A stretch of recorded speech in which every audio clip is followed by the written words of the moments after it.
In this video, I'm going to be reviewing some of what I think are the most popular fast drying top coats. I will be sharing my favorites as well as which ones I would not recommend. I will also be sharing the pros and cons of each. I have been actually testing out some of the popular top coats for a few months now. Now I'm going to say very quickly that if it sounds like I'm scripted, it's because I am. I had a lot of stuff I wanted to say for this video, so I actually ended up typing it out on my tablet to make sure I got my thoughts straight. So a lot of the things that I'm saying, I'm actually reading off my tablet, which is okay. So the first one I'm going to start off with is the Sally Hansen's Dry Insulate Top Coat. I've been using this one for a couple of years now, and I do enjoy it. However, for some reason, I think that Sally Hansen has changed their formula. And the reason why I say that is when I first started using Sally Hansen multiple years ago, they used to be what I want to say is more high quality. But now I've noticed that their polishes, they can crack after a day. And I noticed that with some of the glitters. I used to wear some of the glitters a lot, and now I can't even get a full day out of them. And that's kind of the reason why I don't use Sally Hansen that much. But when it comes to the top coat, I have noticed that this one as well has changed. Beforehand, it used to dry very quickly, and while it does dry very quickly, I've also noticed that for some reason this stays tacky after about an hour, and then it dries fully, which I still like the top coat, but obviously when you're in a hurry, it's like I want a top coat that dries fast and quickly.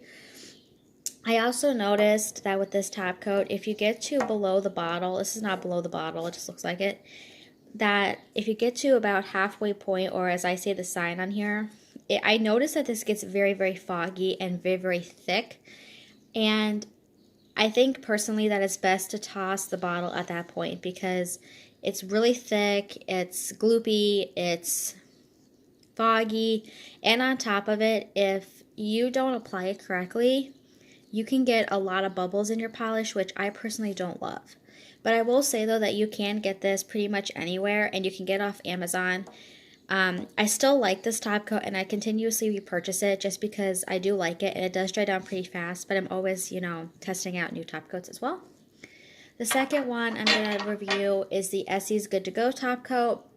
I've been using this one for a while now, and I really love this one. It dries very fast, and it also lasts a very long time. I will also say that once you reach the halfway mark, then it gets thicker and more prone to bubbles. And for me, I don't like bubbles in my polish. It's one of my pet peeves. But as long as you apply it somewhat, I want to say somewhat thickly, and as long as you allow the bottle to kind of rest before you use it, I find that it works okay. It also works better when you do on thicker, when you have this to be thicker.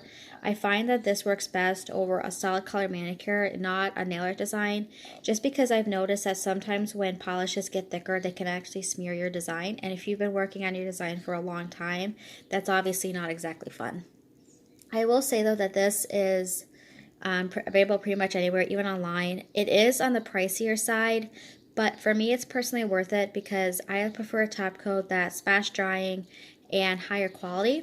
And I forgot to say that the Sally Hansen one, this one is cheaper, which I'm obviously going to say is a good thing. So again, you can find this anywhere. The next one is the Essie's Speed Setter. I just got this one, and I love this. And this actually, in my opinion, dries faster than the other Essie one I got. And the reason why I love that so much is because I obviously use this one when I'm in more of a hurry, but I also use it on my toes.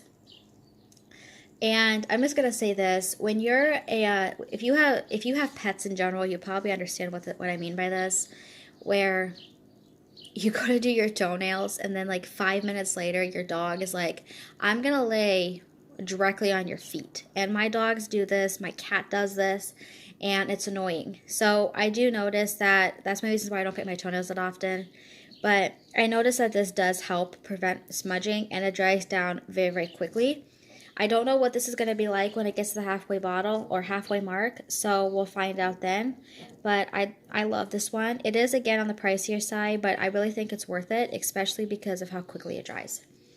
So the next one is the China Glaze Fast Forward Top Coat. Now, I've never used China Glaze before ever in my life. This is like the only bottle of China Glaze polish that I actually have. And I actually found this top coat from watching a nail video, and I was like, you know what, I'm going to try it out because I've seen a lot of people use it, and a lot of people say they really like it. So I'm going to say the pros and cons of this one are a little bit more, and the pro is that it does dry down pretty quickly, but I noticed that even after 2 hours of letting my nails dry, my nails are still dentable. And obviously with a fast drying top coat, you don't want that. I also noticed that it's best to wait until your nail polish is completely dry before you apply this, which, in my personal opinion, that kind of just defeats the purpose of a fast drying top coat. For me, I mean, I've seen a lot of people, and I've heard a lot of people say that fast drying top coats dry on top first, and then they dry the layers underneath. I don't think this one does. So this is one that I honestly would recommend just using over completely dry polish or completely dry nail art. I don't know where you can get this one outside of Amazon. It wasn't really expensive, but yeah, I don't really know where you can get China Glaze to begin with because I don't use it. All right, the next one is the Revlon Quick Dry. Now, once again, I have mixed feelings about this. I'm still kind of reading my tablet here to make sure I get all my thoughts out. I love that this one is thinner, and what I mean by thinner is it has more of a watery consistency, which I mean that in only a good way. But this one does take a while to become fully dry. My nails are still dentable after about 2 hours, but I did use this on my Mother's Day nails, and I actually didn't have that issue. Now, I don't know what that was about, unless this is going to be one of those top coats that has an attitude, but my nails were still dentable after about 2 hours. I have never tried this out on my toes because of this reason, and I don't know if you can get this in stores because I really don't look at Revlon that often, but I got this off Amazon. I think it was like $6. I like it. I mean, I'm obviously going to continue using it because, you know, I have them. But I'm not sure you can get this besides Amazon. So the next one is the Orly Second Dry Polish. And I literally just got this one. It dries very quickly. And I got this off Amazon. And I actually took this on my last camping trip a few days ago. And this is one of the best, and I mean that in all capital letters, top coats that I've ever used in my life. It dries insanely fast, very shiny. I'm actually using it on my nails right now. And I noticed that it's dry like the snap of my finger. Because, again, I used this on my toes. It dries down very quickly.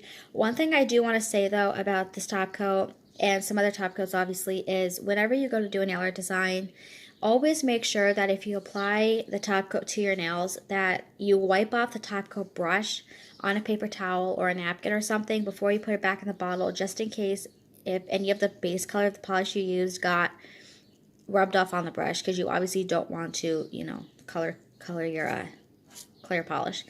So I love this one. The next one is the Zoya Naked Manicure Glossy Seal. I really like this one. I actually never knew that Zoya made a fast drying top coat. I know that sounds dumb. But I have to say, though, that I really like this one. I'm halfway through it, and I actually just got a new bottle of it in the pink palette collection. And I'm going to say that this is probably one of my all-time favorite quick dry top coats. I love it. It works really, really well. But I'm going to say that it is incredibly expensive. And when I mean expensive, I mean it's almost $20 for this. So I love it, but I love it, and yes, it is worth the price, but not all the time for me. I also will say, though, as a good thing, is that it does work when you're below the bottle, which is great. And so the last one that I'm going to talk about is the OPI's top coat. I actually did one time use the Rapid Dry and I really liked it, but I've heard a lot of people claim that this top coat is fast drying. It is not. I mean, obviously everyone's experience is different, but this is not quick drying. I don't know what the deal is, but this does not dry fast. It leaves bubbles, and I don't like this one that much. I have it, but I pretty much just use this for nail decals or random things that I need a slow drying polish for. So out of all of the ones that I recommend, I would recommend the Sally Hansen one because it dries fast, it's pretty cheap, and you can get this pretty much anywhere. But like I said, after about halfway point, you may just want to toss the bottle. The next one I'd recommend is both of the Essies ones, just because they are fast drying, they last a very long time, they're very shiny, and again, you can find this pretty much anywhere. Yes, they are more on the expensive side, but I think when you're looking for a really good top coat, that sometimes that just comes with the territory, but I would definitely recommend these. I would definitely recommend the Orly one. I love this one, and I'm probably going to continuously repurchase it because it is probably one of my all-time favorites now. And the last one that I would recommend is the Zoya one. And I only recommend this one because it dries fast, and it also is usable after halfway point. Like I said, some top coats become just hard to work with. I would not recommend this one, though, in the sense that it's like $18 or more for a bottle this big. So I don't buy Zoya polishes until there's a discount. So, and I obviously I don't buy this one that often because of that reason. So when they come in new collections, I'm obviously very happy. But I would recommend that one. So the ones that I would not recommend are the Revlon and the China Glaze. Again, I know that everyone's experience is going to be different. So one person may try them out and think, wow, these are the greatest top coats. Well, I don't. And again, the reason why I don't recommend these ones is because they're still dentable after a few hours, which again, I think defeats the purpose. I obviously would not recommend them because I don't love them. I mean, obviously, like I said, everyone's experience is different, and I don't recommend this OPI one. I recommend the Opi Rapid Dry, which I don't have right now, but if I did have that one, I would say that that's one of my favorites. But out of every one that I recommended, these last three are the ones that I don't recommend. So that is my personal thoughts. Like